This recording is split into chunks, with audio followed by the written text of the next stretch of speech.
Assalamualaikum warahmatullahi wabarakatuh. Waalaikumsalam warahmatullahi wabarakatuh. Jadi di sini kami akan mempresentasikan mengenai infografis dan poster yang sudah kami buat untuk memenuhi tugas dari mata kuliah Literasi Data dan Teknologi Informasi. Pertama-tama, kenalkan kami. Saya sendiri, Nur Afif Almas Azhari, dan rekan saya yang kedua. Divani Saul Ivani. Dan yang ketiga. Rafika Dunia Prahadani.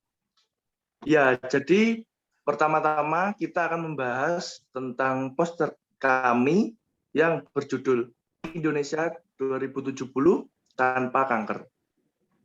Next. Pertama-tama yang melatar belakangi kami membuat poster ini yaitu kanker saat ini merupakan kontributor paling umum pertama atau kedua untuk kematian dini.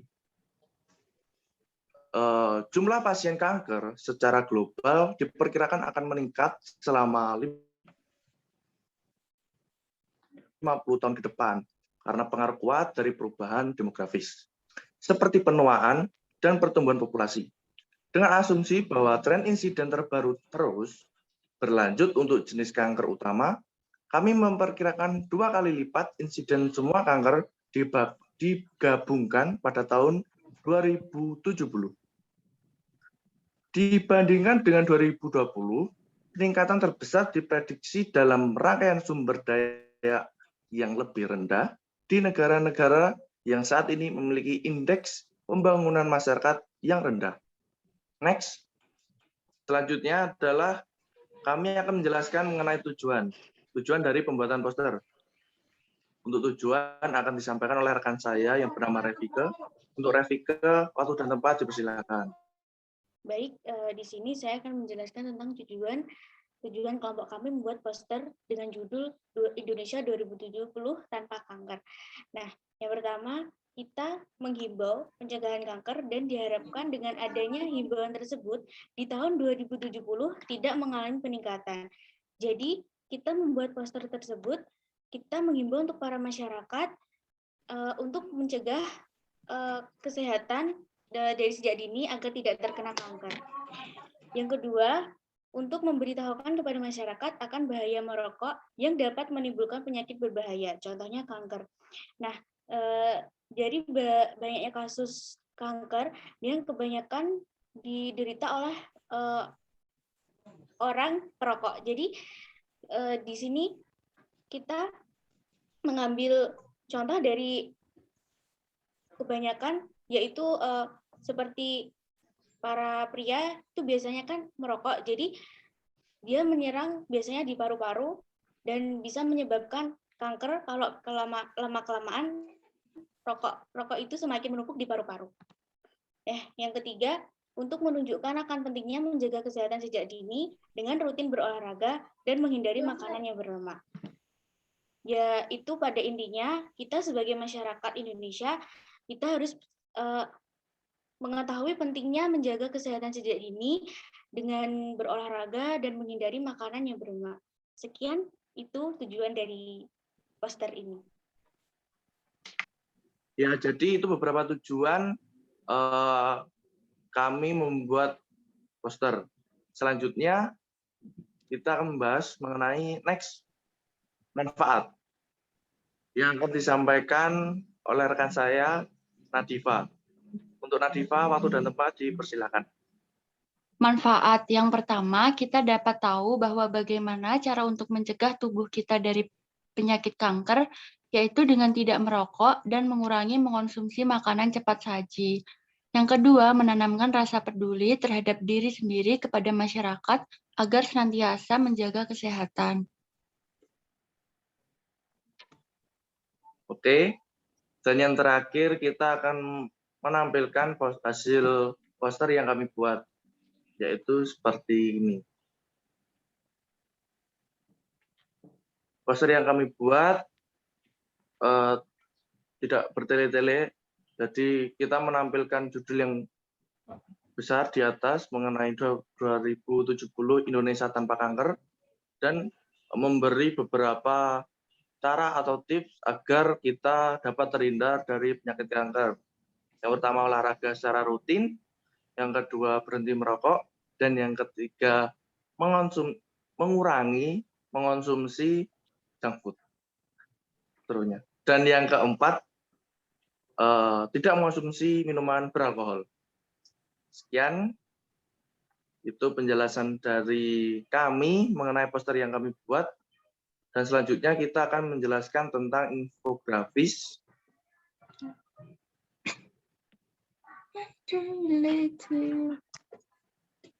Muncul kong sih?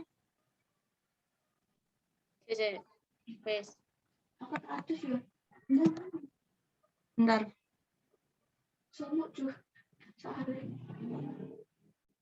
Kan video nggak kacamata nggak apa-apa. Oke, jadi setelah kita menjelaskan mengenai poster yang kami buat, selanjutnya kami akan menjelaskan mengenai infografis yang berjudul TIDAL atau energi pasang surut. Next, langsung next aja. Yang melatar belakangi kami untuk memilih judul TIDAL atau energi pasang surut yaitu energi pasang surut merupakan energi yang terbarukan yang dapat mengubah energi dari pergerakan naik turunnya pasang surut air laut menjadi listrik yang akhirnya dapat kita manfaatkan.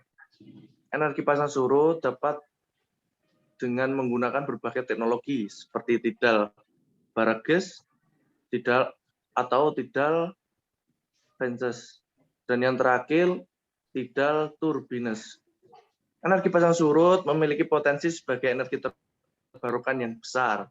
Energi tersebut lebih dapat diandalkan daripada energi terbarukan yang lainnya. Karena dikatakan energi pasang surut itu lebih efisien dan memiliki masa hidup yang lebih lama. Sifat tidak dapat diprediksi dari sumber energi lainnya, seperti angin dan surya. Menjadi salah satu kelemahan utama yang menghambat perkembangan energi terbarukan, termasuk energi pasang surut yang dapat berubah-ubah secara alami. Namun, energi pasang surut memiliki pola yang lebih mudah untuk diprediksi daripada sumber energi terbarukan yang lainnya. Oke, selanjutnya. Next. Tujuan dari infografis yang kami buat dan akan dijelaskan oleh Revike. Silakan Revike. Baik, yang kedua adalah tujuan kita membuat infografis itu yang pertama untuk memberitahu pembaca mengenai tidal atau energi pasang surut, yang dimana energi pasang surut itu memiliki potensi sebagai energi terbarukan yang besar dan mempunyai kelemahan utama yang menghambat perkembangan energi terbarukan. Dan yang kedua, untuk memberi informasi tentang energi terbarukan tidal. Sekian. Ya, jadi itu tujuannya, yang kemudian manfaat untuk Nadifa, waktu dan tempat silakan. Balik ini saya. Kemudian kami akan menjelaskan manfaat yang akan disampaikan oleh Nadifa. Silakan untuk Nadifa. Setelah itu, saya akan menjelaskan manfaat dari infografis tersebut. Yang pertama, pembaca dapat mengetahui arti tidal atau energi pasang surut, tujuan dan metode, serta kelebihan dan kekurangannya. Yang kedua, pembaca mendapatkan informasi mengenai potensi energi pasang surut. Dan ini merupakan tampilan dari hasil infografis yang kami buat. Ya, kita membuat seperti penjelasan pengertian, metode, dan metode yang cocok untuk diterapkan di negara kita, yaitu negara Indonesia, dan tujuan dari pemanfaatan tidal atau energi pasang surut. Udah? Setelah itu, saya akan menjelaskan isi dari infografis dari kelompok kami tentang tidal atau energi pasang surut. Yang pertama ada pengertian. Energi pasang surut merupakan salah satu sumber energi terbarukan yang potensial di Indonesia. Di beberapa negara maju, tidal energi telah dikembangkan meski dalam waktu pengembangannya membutuhkan waktu yang relatif lama. Setelah itu ada tujuan. Dengan menggunakan energi pasang surut, Indonesia dapat mengurangi jumlah karbon karena tidak menggunakan bahan bakar dari fosil. Selain itu, energi pasang surut ini merupakan energi terbarukan. Setelah itu ada metode. Metode yang ada adalah pertama dam pasang surut atau tidal Baragas, lalu turbin lepas pantai atau offshore turbines.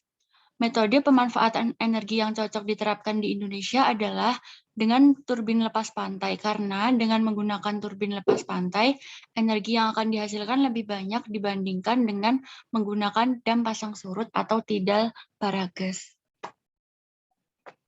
Ya, jadi itu penjelasan dari kelompok kami mengenai poster dan infografis yang sudah kami buat. Terima kasih telah menonton sampai akhir video. Kurang lebihnya mohon maaf atas mungkin penyampaian kami yang kurang jelas atau perkataan kami yang kurang baik. Akhir salam. Wassalamualaikum warahmatullahi wabarakatuh. Waalaikumsalam warahmatullahi wabarakatuh.